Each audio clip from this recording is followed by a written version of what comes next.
what I've found is that student enrollments continue to increase, and this makes it more and more difficult to grade student assignments. And yet, at the same time, in many of the classes that I teach, like thermodynamics, students really need to work through a whole bunch of assignments in order to gain proficiency in that discipline. And the same thing would be true in any undergraduate basic engineering type class like statics. So what I've come to do is make a lot of Canvas quizzes that are self-graded, but have input parameters that change every single time a student accesses it. And this forces students to actually solve the problem as compared to just enter a number in a box where that number, if it never changes, will very quickly become common knowledge among the student body. So the process is you come up with a question. The question has to have some inputs that you can adjust and change. You solve the problem in EES, and EES will then generate a data table for you. The data table will have combinations of those inputs and the correct answers that go with those inputs, and you can have as many of those combinations as you want. You upload that data table into atomic assessments, and that will then allow you to populate a quiz or an assignment in atomic assessments that you can then publish into Canvas in your web page and have it self-graded and have that grade be entered into the grade book. All right, so let's start with the first part of that process, which is come up with the question that you want to use as the basis for your quiz. So here's a question write-up that I put together in Word. I have the graphics file right here.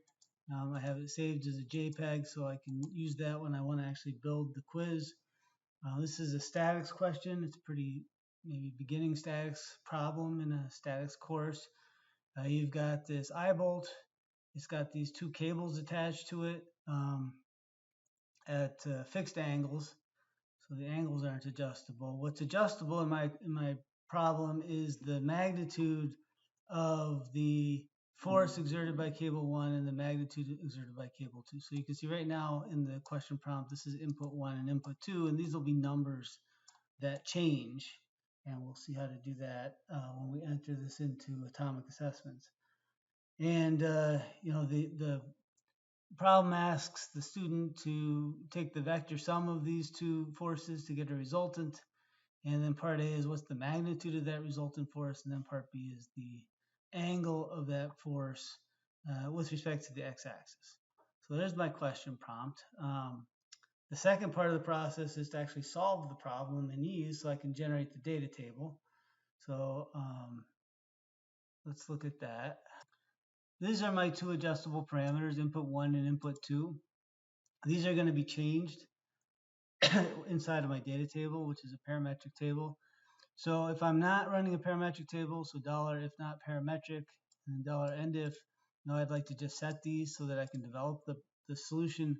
If I am running a parametric table, then that directive will remove these, making it possible to run the table. Let's see, I set the unit systems to degrees, so I know that if I enter my angles, they'll have to be in degrees. There are 3 vectors in this problem, F1, F2, and the resultant. I assign F1 and F2 using the vector assign polar command right here. So the first argument is the magnitude, which is input 1 or input 2. And the second argument is the angle relative to the x-axis. So 45 degrees for angle for force 1, and then 90 plus 60 degrees for F2. And then the resultant is just the vector sum of these two things, which is really easy using EES. And the first answer, so answer A is the magnitude of the resultant, so vector mag of R. And answer B is the angle relative to the x-axis, so vector angle x of R. And we can solve, just make sure everything looks like it's working okay with the right units and everything like that. Once I'm convinced that that's the case, I want to actually build my data table. So new parametric table. You need, some relatively large number. I usually go with like 12 different input answer combinations. And in my parametric table, I want input 1 and 2, and then answer A and B. And we'll hit OK. And there's my parametric table. So I need to set different values of input 1 and input 2. And for every one of these values, I will go ahead and calculate the two answers. So yeah, there's different ways to do this. Usually what I do is have maybe 3 different values of input 1 and 4 different values of input 2. So that gives me 12 combinations. Input 1, maybe I want it to be, I don't know, 35 to 55. And we will repeat that every, let's see, 4 rows. Is that going to work? So yeah, 35 to 55. Actually, maybe what I should do is repeat that every 3 rows. So yeah, 35, 45, 55, 35, 45, 55, and so on. And then input 2, let's go ahead and make that go from, I'm not sure, 20 to, I need 4 different values, so 20 to 35. And we will repeat that every, actually we'll apply that every 3 rows. Yeah, 3 rows, I think that works. Yeah, so 20, 25, 30, and 35. So I think I have here 12 unique combinations of the magnitude of force 1 and the magnitude of force 2. So if I go ahead and solve this table, so F3, okay, this is my data table generated by EES. And you're going to want to save this then as, I think it needs to be a CSV file. So let's go ahead and call this data only with a CSV file, so table 1 like that. And yeah, that should work. And that is the second part of the process. All right, so the next thing that I have to do is create an atomic assessment item that I can use then to deploy a quiz. So here's my Canvas page. It's right now completely empty. You'll notice that atomic assessment isn't listed here, at least where I work. There's no, that doesn't come by default, so I have to hit settings here. And then I think if I go to navigation, these are all the things that are included, and these are all the things that are not included. And one of the things that are not included is atomic assessment. So I'm going to go ahead and pull that up here. And I think I have to actually save. And what I should see now at the bottom here is that atomic assessments is included. So click on atomic assessments. Let's see, we want to probably go to content manager. That's usually where I go. So I'll make a bunch of questions that I can move between different courses and put them in the content manager. And then when I'm ready to actually make assignments, I can just select the questions that I want from the content manager. So here's the content manager. And we are going to want to create an item. So here's an item. Let's create an item. And right here on this screen is where I need to load the data table, right? So under settings is where I get to load a data table that's filled with numbers that I might want to use. So here we're going to keep the same layout. There's some other options. Let's go here to data table. So the data table has the first row, which has the names of the different things. So for me, I have input 1, input 2, and then I guess it was answer A and answer B. And then after that, I have to copy and paste my CSV file. So I'm going to go find the CSV file. I usually just open it up in Notepad, and there it is. And we'll just copy all of these numbers and go back to here and paste them. And if I hit continue, it should format this in a way that you can make sure it looks okay. So here's all my input 1s, input 2s, and then for each one of these two combinations, those are my answers. So let's go ahead and hit apply. And now in this item, I can access those values. So let's just call this, I don't know, statics problem 1. And we'll go ahead and hit add new. Now we have to choose what kind of question we want. So, being an engineering professor, usually I'm sitting here in the math part of the world.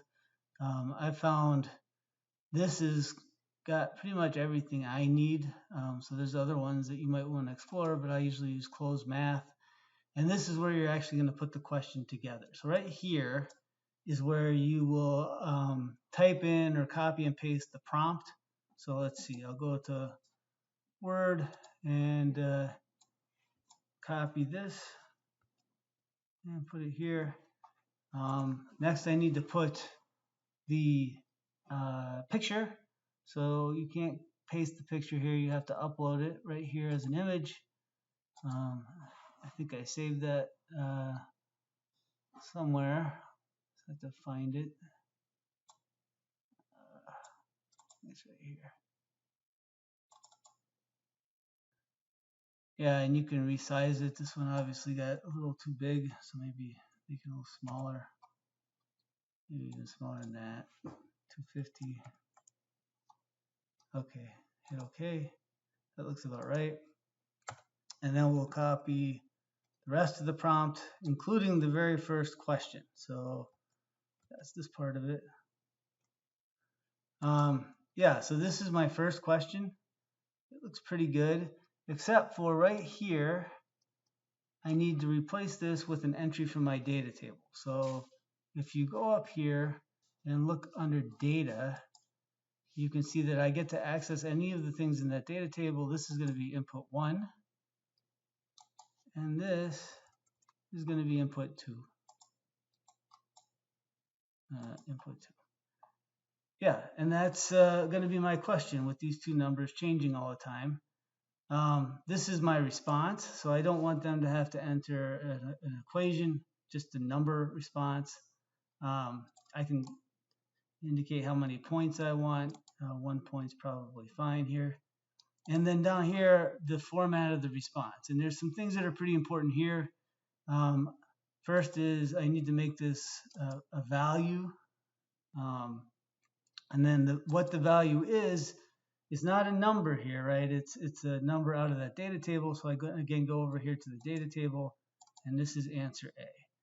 And here it's important that you make it not just one answer, because nobody will ever type in exactly the right answer to exactly the right number of decimal places. So probably you want to give them maybe a 5% margin around that. So I'll do plus or minus 0.05 times answer A.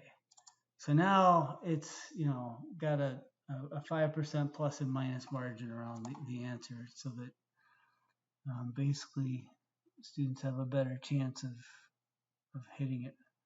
One other thing that you might want to do down here I found is, where is it? You want them to be entering numbers here, right? You don't want them to be trying to do algebra or enter equations. And by default, these symbols come up, and it sort of throws students off sometimes. So I would get rid of this and just have them have the number pad. And once you're happy with all of that, there's other things down here that are kind of cool you can play around with if you want. You can give them some feedback, however you want to do it. You save that, and you can look at it and see. I think that looks, right. It's not done yet. I need to add one more question response combination here, and it's also going to be same type of question. I'll copy this second question prompt right here.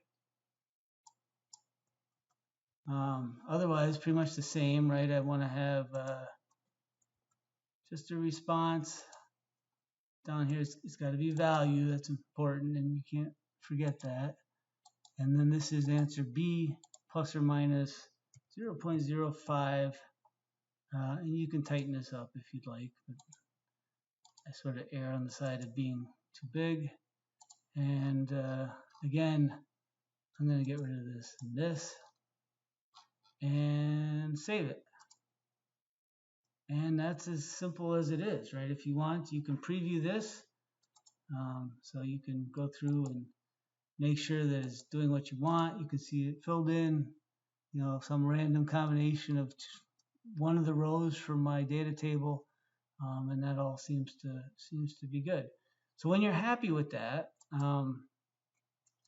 you're going to want to actually use that item to make a quiz in Canvas, right? So first you're going to make an assignment. So new assignment, I might call this homework 1. Homework 1, we'll create the assignment. You can fill in these settings however you'd like. One thing that I have noticed is if you do not click this when you're making it, you can't click it later on. So if you want it to self-grade and also put a grade into your grade book, make sure you have this clicked right now. You can change, how many attempts. Usually for me, I would give 2 or 3 attempts because the whole point of this is that students can see when they're doing it wrong, go get help, and come back and maybe hopefully do it right. You can change the due date, when you can access it, when it's closed, all that kind of stuff. Let's leave that alone for now. And then here's where you actually set the content. So let's see. We can make our own question from here, but instead we're going to go to our content manager and find the question we just made, which is this one right here, and we'll add it. And I think that's good. I think at that point, if we go back here and look at it, I'm not sure we have to save it again, but let's go ahead and save it.